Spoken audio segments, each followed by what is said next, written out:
Welcome to the GM's Corner, a Brewster Baseball Association podcast where we put general managers on the hot seat and try to figure out how to use all their very best secrets against them.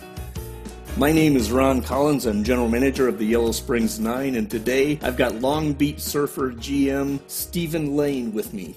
Stephen's been at the helm of the Surfers, I think, since 2026, which puts him at that position about as long as I've been with the Nine, so this should be quite interesting. Welcome, Stephen. Thank you so much for your time here this afternoon. You're welcome, Ron. Thank you for having me. You started your first year with the franchise. It was not the Long Beach Surfers at that time. I think it was the Tucson Cactus, if I remember right. Yes, it was the short-lived franchise that sorely lacked in wins. Yeah, I was taking it quite personally because I personally moved from Indiana to Tucson just as you were moving them out of Tucson. I thought, geez, is that not even going to be able to get to see a BBA game here? It was a funny. Tyler, the GM of the Jacksonville Hurricanes, and I were both in the EBA before we officially got promoted into the BBA, and we were in quite a race to see who got the next opening, and it turned out we got them pretty much back to back. But I was a little sore that I didn't get the first one, but then it actually ended up working out much better because I got to take the Tucson franchise and then move them back closer to my hometown in Long Beach. So it turned out for the best. I guess I should fall back and say, geez, I came in, I think, just before you guys, and you guys have both won Landises, and here I am. Always a bridesmaid, never a bride. I'm sincerely, absolutely jealous of what's going on here. So I definitely need to hear you guys' secrets. There's just all there is to it. I think you took over Tucson, went 66 wins, 50-something wins, 70 wins, and then 95 wins in a Landis, and you guys have been playoff bound ever since. You talked about the move from Tucson to Long Beach. Was that something you did on purpose as far as a plan for competitive nature, or you just wanted to get the heck out of Tucson and go to the sunny shores of California? It was a little bit of both. As we've seen in the past few seasons with the BBA, there's a definite financial incentive for teams to move. It can often kind of kickstart things. So I inherited a team that was deeply in the red.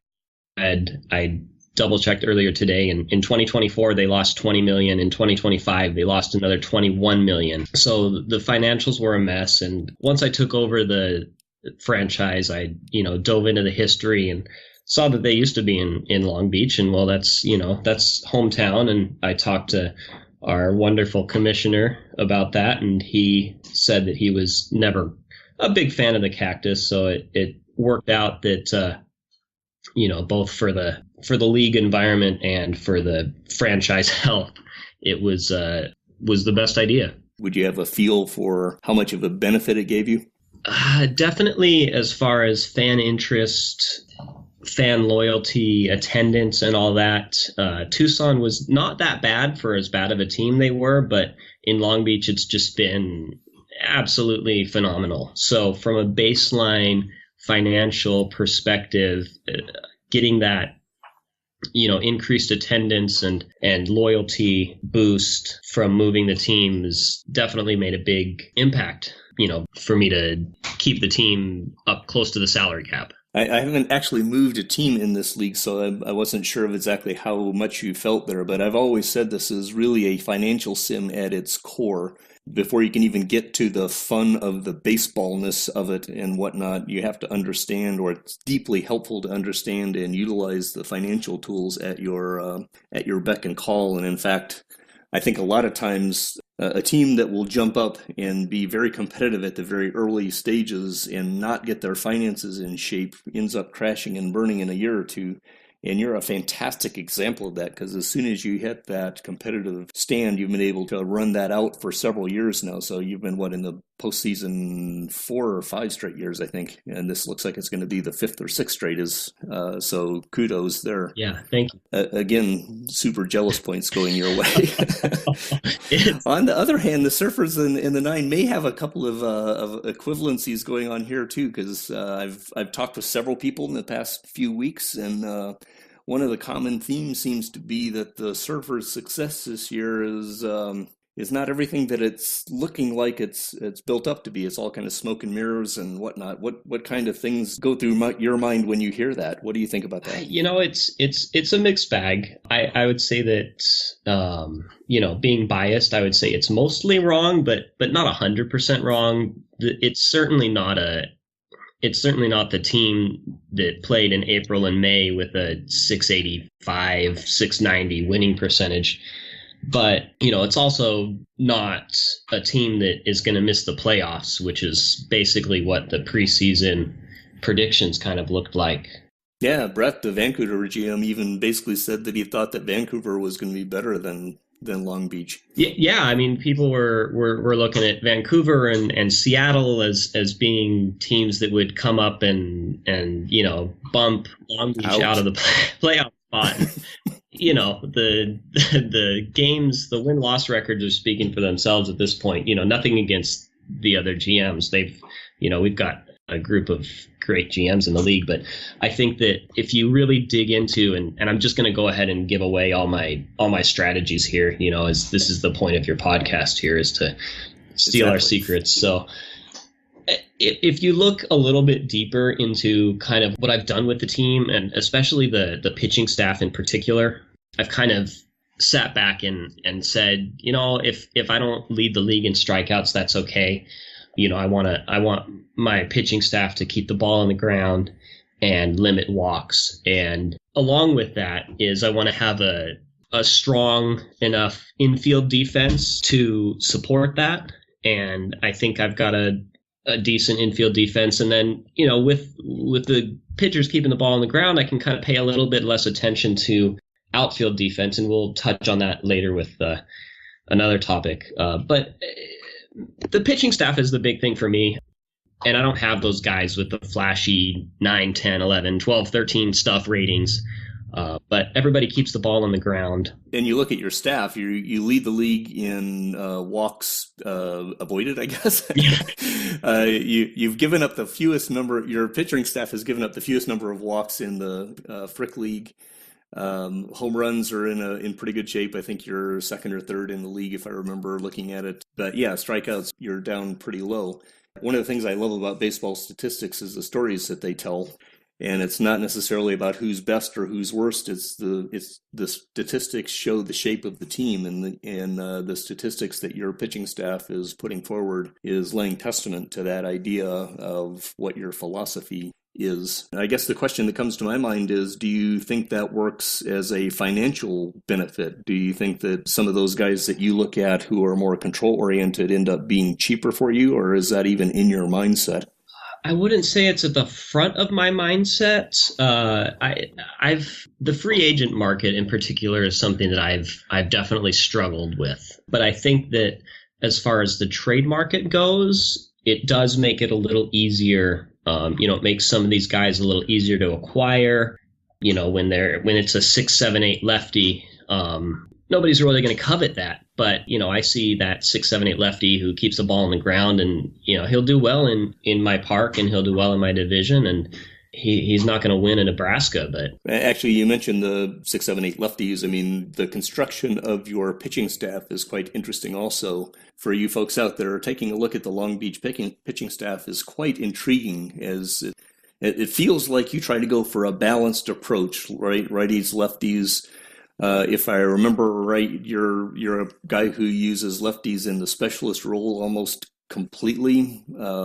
Is that just a happenstance of the times that I tend to look at your staff, or is that something that you look at as a general rule? You don't usually use roles in your bullpen. Yeah, your observation is 100% correct. I don't have a setup man. I don't have a closer. I never have, actually, since I took over the team. I don't know how many other teams in the BBA do that. I don't know how many other teams have right-handed specialists in their bullpen, which I have a couple of, at any given time.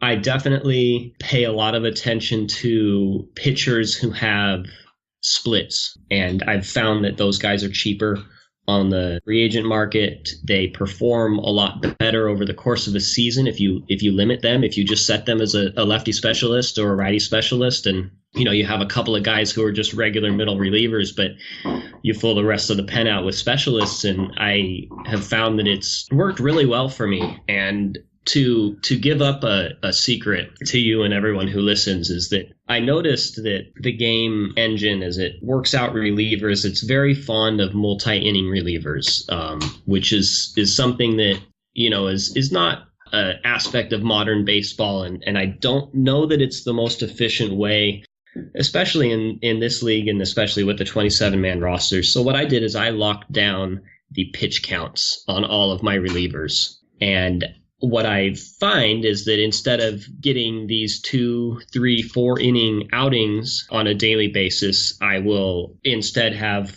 1 inning or a third or 2/3 of an inning from a lot more relievers on a daily basis. And whether it's confirmation bias or whether it's something that's true is, I guess it might take some research, but I've found that it's been working really well for me. No, that's cool. That's interesting because I see those kinds of things, and I think your approach is fairly unique within the league. I think there are other GMs who will do that. I know I do those kinds of things in little fits and starts. So it's interesting to see you using that as a baseline strategy, and it does seem to be doing some really fantastic things for you. You mentioned that you sometimes struggle with the free agency market. Last offseason, you made the huge splurge for Ken Jenkins with an extremely interestingly structured contract back ended, big numbers on the back end, pretty big numbers on the front end, big numbers on the back end. How are you feeling about that right now? Is that something that you do over again, or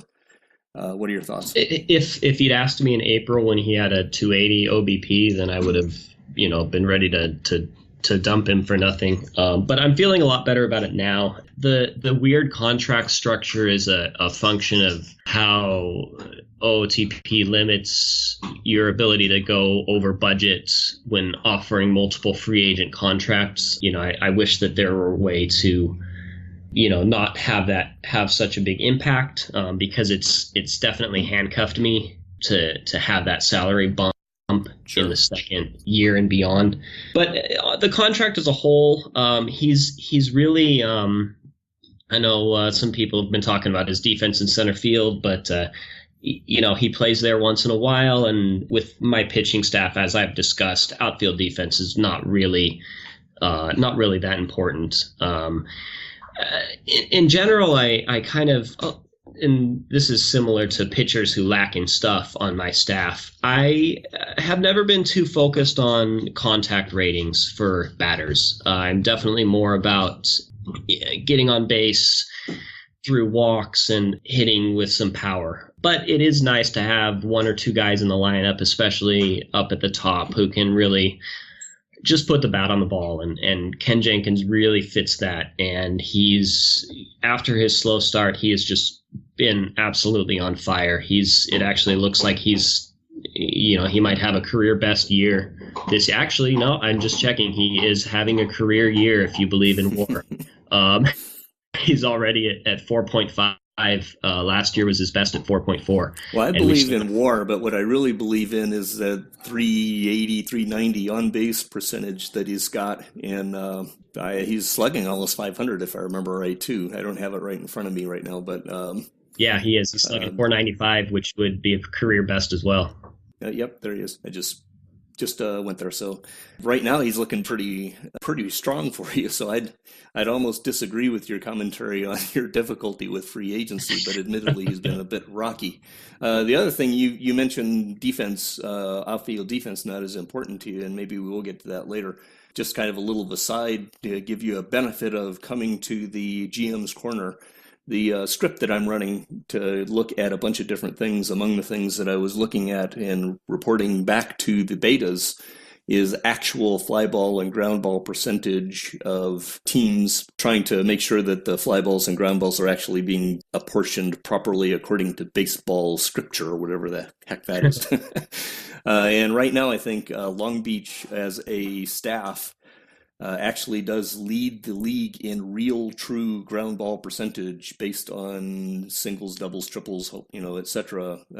Actual batted ball data. I think Long Beach pitching staff is leading the league in true ground ball percentage, not just ground ball outs and whatnot. I mean, singles and doubles and whatnot. So your strategy is working quite well, and that does mean that your outfield defense is not as important. Not that it's not important, but it's not as important if you're not having actual fly balls being hit. Exactly. So, yeah, not that I'm tanking on outfield defense because I do have. But this is about strategies and thought patterns. And Brett and I had a thing on the board, right? If the OOTP is properly coded, you can use baseball philosophy and have it work rather than make it a video game where you're tweaking something then taking advantage of an error in the system, right? So exactly. That's the thing. Free agencies aside, you extended Carlos Gonzalez earlier this year. Mark Simpson is Mark Simpson. This is those guys' team. Was that something that you had in your mind a couple of years back as you were generating?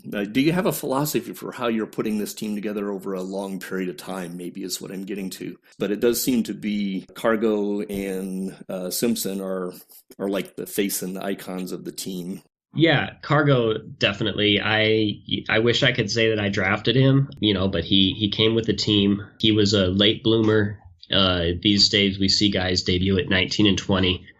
He didn't have a full season until age 24, but he's got everything you could ask for. He's got all the intangibles.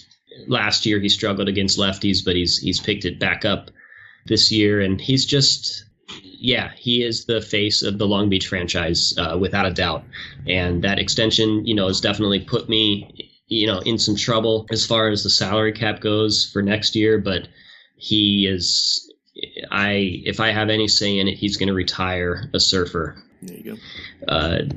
Simpson, not quite as much integral part of the franchise as far as, compared to Cargo, but I made that huge trade with the then Carolina Kraken and for Arthur Dempster, and Simpson is the kind of guy that I really like to see in the lineup. His, with a career OBP over 400, you just can't, first base, people talk about, you can get these guys for cheap, whatever. But I think that, you can't get 400 OBP guys for cheap. Yeah. That doesn't happen. So, is he untouchable like Cargo? No, but is it, is he a middle of the lineup fixture for as long as I can hold on to him? Then yeah, probably.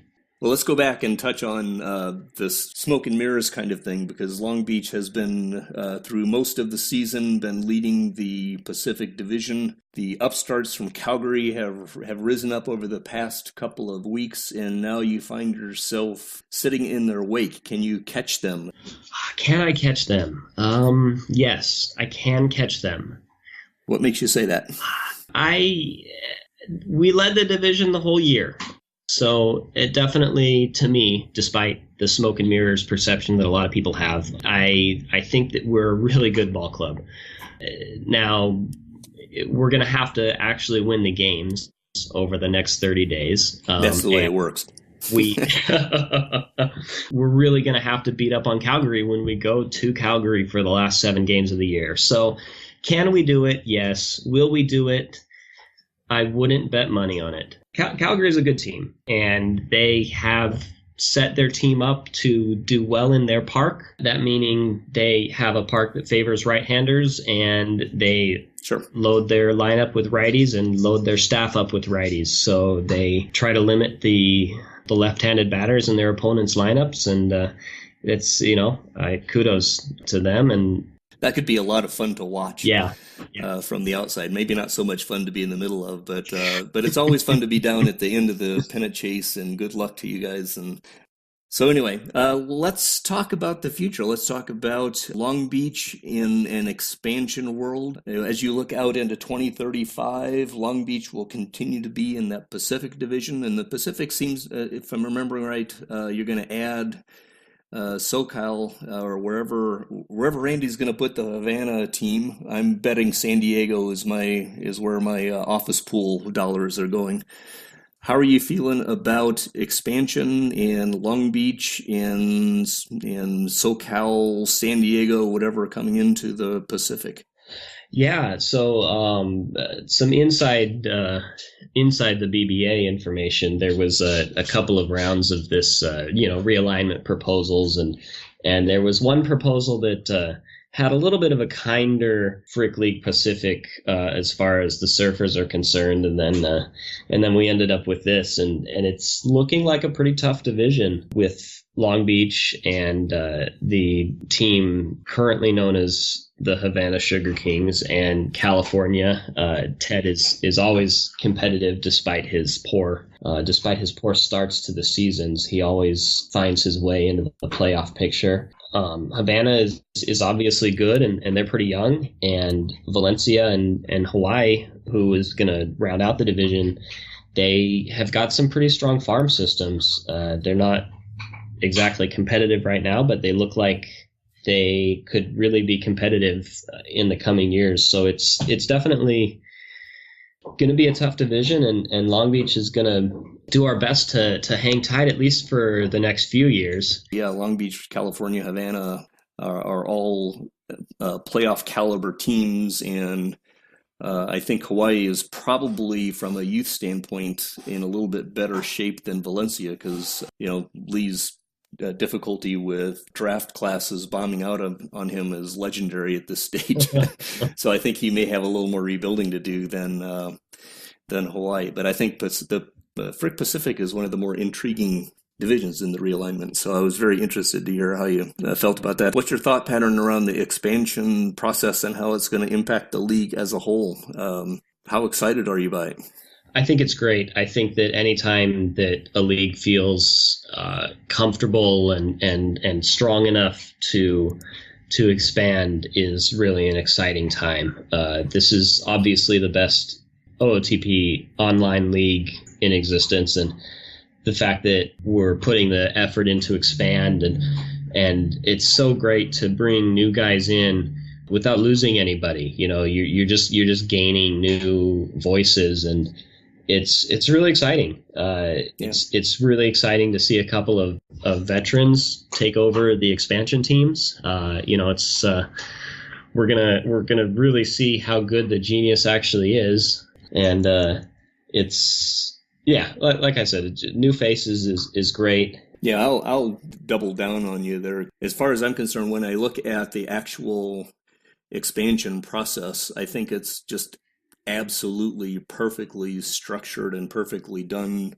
Obviously, I was one of the folks who would have preferred to go to 32 right away, but I understand I'm a little bit pushy on that, or willing to take a little bit more risk. When I look at the idea of putting the veteran GMs into the expansion teams is really fantastic. To have a league have the luxury of being able to do that means that you don't have to have an expansion team suffer both the pangs of expansion plus the pangs of a fresh new GM.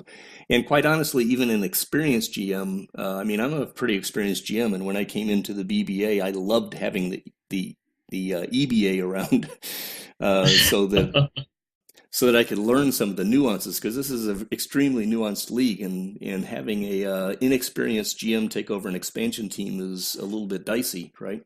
But then getting somebody like Gregory to come in and take over Vancouver, first off, Gregory, I think, has some background, so I'm excited about having a fresh blood in the league that is experienced. I think that's fantastic. Plus, he's got Brett around to act as a mentor if he needs it or wants it, as far as Vancouver is concerned.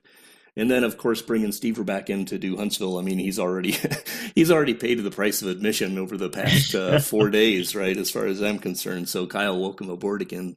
So glad to have the whole collection on board. I would rather him waited a week or so, because my one series of the year against Huntsville came, of course, right after he made this flurry of moves to drastically improve his team. And I think I lost that series. But that's very selfish. It's great to have Stever back, and The last expansion, I think, went very well, but we did have a couple of those expansion teams have some turnover, and I don't think we'll see that turnover having vets on it. And then the other thing I wanted to touch on was the EBA. Oh man, I miss the EBA. If there was one thing that I could change, the EBA is I would put the EBA back in there, because I understand it was hard to staff, but personally, for me, and it sounds like you feel the same way, and I bet even Tyler would agree, it was really a great way to get into the BBA without quite so much of the stress and the pressure, and just get really comfortable with the league before really being in it. Well, let's move off of all this chat and go into the deep dive of the lightning round. Put the bright light in your eyes and see if we can surprise you with a couple of questions, right? All right. At the end, if you're so inclined, you can choose to ask me a question or two or whatever you want to do, or you can just say that Collins guy doesn't know what the hell he's talking about, so back with it. Tell me about for you, what's the biggest surprise of 2034? What's something you weren't expecting? I think it's the JL Southern, with Havana taking control so far and seeing New Orleans and Las Vegas overtaken, to this point of the season by the Sugar Kings. And I gotta say I wasn't so high on Havana, and I've been proven wrong that on the fly he's just kind of rebuilt that team and turned him into a serious contender. How many years before his window closes? I was looking at his roster earlier today. He's not especially old, especially on the pitching staff. So I think if he's able to fill in the holes as they come along, he could have a somewhat of an extended window. Not that it's actually, I'll have to, before I continue, I'll have to see where he's going to be. No, obviously we just talked about he's going to be in the Frick League Pacific. So same with Long Beach. It's going to be in a tough division, but he doesn't look like it's just a flash in the pan here. It looks like he might actually have some staying power. Most interesting move of the trade deadline? So I'm going to go with Desiderius Kirschbaum going from Madison to Louisville, which is, on multiple levels here, is surprising because you don't really see these interdivisional trades very often, and especially for someone who appears to be an impact player like Kirschbaum. So that's what I'm saying. Yeah, I think that's probably a pretty fair one. And just to Kippett's a little piece there, one of the things that I wonder about is whether the idea that Louisville's leaving the Heartland made that swap a little bit easier for Chris to do, because, those interdivisional things are sometimes kind of interesting, right, before it's all said and done. Yeah, absolutely. That Louisville and Yellow Springs, who wins the Heartland? Oh, man. See, this is heartstrings versus reality here. I'm gonna go with Yellow Springs. I think that you've just got too good of a team, Ron, to lose to those. I don't even want to call them baseball players in Louisville. I think that Yellow Springs is gonna pick it up, probably aided by a sweep of the series with Long Beach later this month, and I think that 2.5 game gap is definitely something that Yellow Springs can close. Well, then that means Pepe Castillo is still our favorite non-9. Oh, Pepe. Drink of choice. What do you use to celebrate big surfer wins? Probably the most important question of all of them. Yeah, so absolutely. Get it right. I think a rum and Coke is it can't be beat to celebrate a big win. What are you most looking forward to for version 19? I am looking forward to the two-way player abilities. We'll see. You and Matt. There's definitely, every once in a while, there's a guy that you draft that looks like he has potential to be a hitter and a pitcher, and it would just be fun to kind of explore that and see where it goes. Definitely. I've got a couple of guys on my roster that in my organization that I would have loved to have been able to do that more easily. I mean, technically you can still swap them around and do stuff like that, but you're never sure what the development process is going to be and different things like that. So anyway, you have survived the lightning round. Congratulations, Mr. Lane. Thank you. Do you have any questions you would like to ask me? Yeah, I've got one for you. I don't think I've heard you answer this before, but I know that you've mentioned a couple of times that you inherited the bulk of the more valuable assets on your team, and so I'm curious, what does a Ron Collins roster look like in your head? What's kind of the ideal setup for you? Well, first off, I love pitching. I love hitting. I love it all. My ideal roster is one that has an all-star in every position. That makes it much easier to make decisions. No, I do. I tend to try to build teams that are above average in every position. I don't really care if I have an all-star in any position, but I love teams that are basically above average because number one, you can usually find above average players relatively cheaply. Because everyone's looking for the big number of stars, right? I absolutely adore teams that are full of 3-star players that win 95 games and people go, I don't know how that's happening. Yeah. A good 2.5 to 3 WAR player who can play most of the year. If you get a full team full of 3 WAR players, you got a fantastic team. And the wonderful thing about those kinds of teams is they also tend to be moderately deep, where you can move them around and replace them.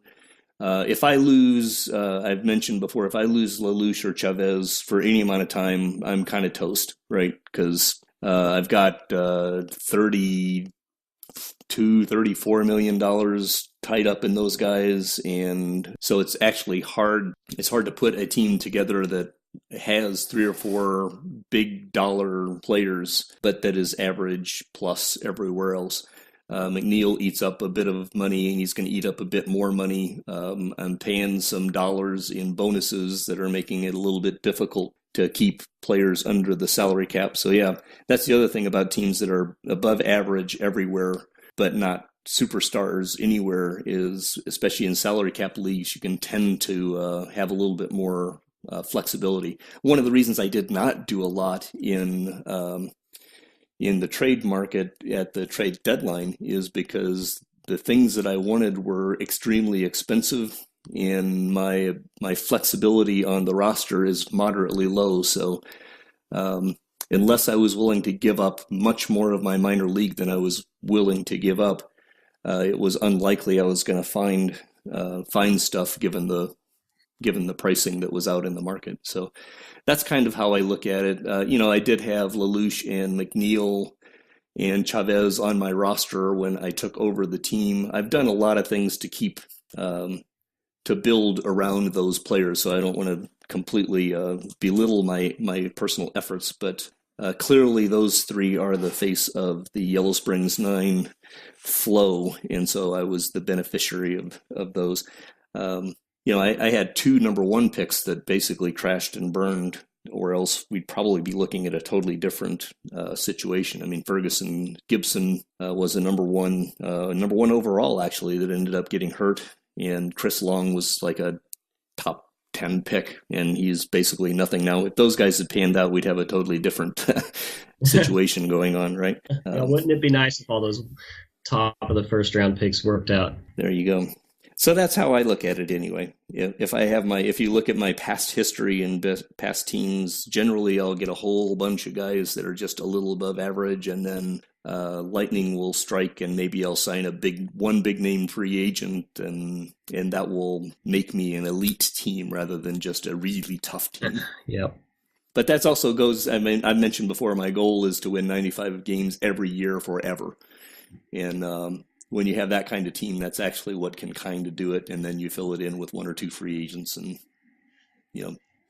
if the free agent gets hurt, you win 90 games instead of 95. If the free agent does what he's supposed to do, then you win 95 to 100 and everything is fantastic. Yes. That having been said, when the injury bug comes along, you build that fantastic team of above average players, and then suddenly you don't have anybody to You can only go so far in depth like that, and if you lose 6 or 8 of those guys and you only have 2 of them to replace, then suddenly your 95 win team goes to 82 wins, and that's no good. Yeah, there's no perfect. No, absolutely not. And depth, there's no perfect situation. Be overrated. Yeah. Alrighty. Anything else you'd like to talk about? What are your intentions for my old friend Kenny Hill? Fundamentally, I'm just looking for my bullpen is. I've made a huge set of errors in. I shouldn't call them errors. I've gambled quite heavily on trading away some of my some of those pretty good average players because my backfills are coming in place, and I needed to do some things financially. So fundamentally, with Kenny Hill, I'm just hoping that he can come in and throw some effective innings in the middle and get us to Miguel Macias and Jesus Sosa a little bit more successfully than maybe a few of my other guys have. So if he can throw a 7th inning every 3rd day and be fairly clean, I'm a happy guy. Yeah. I don't expect he will continue to be a Yellow Springs 9 as we go into 2035, but I've been wrong before. We'll see. Yeah, well, I hope that he has some success with you, because he had a great 2033 for me, and then despite holding on to his ratings, he's had a miserable 2034. Pitchers are wonderfully ugly. Oh, relief pitchers particularly are just a mess. Yeah, because you're dealing with sample sizes in 30 innings. I mean, a guy throws a 6 ERA in 30 innings, and what does that mean? If he's a starter, you throw him out there for another month, and he's got a 4.5 ERA after 2 months, and you go, okay, he's just who he was. But when he's a reliever and he gets a bad couple of months, or he goes out and he gets shelled 3 times, that at the end of the year he can't do any better than a 4 ERA.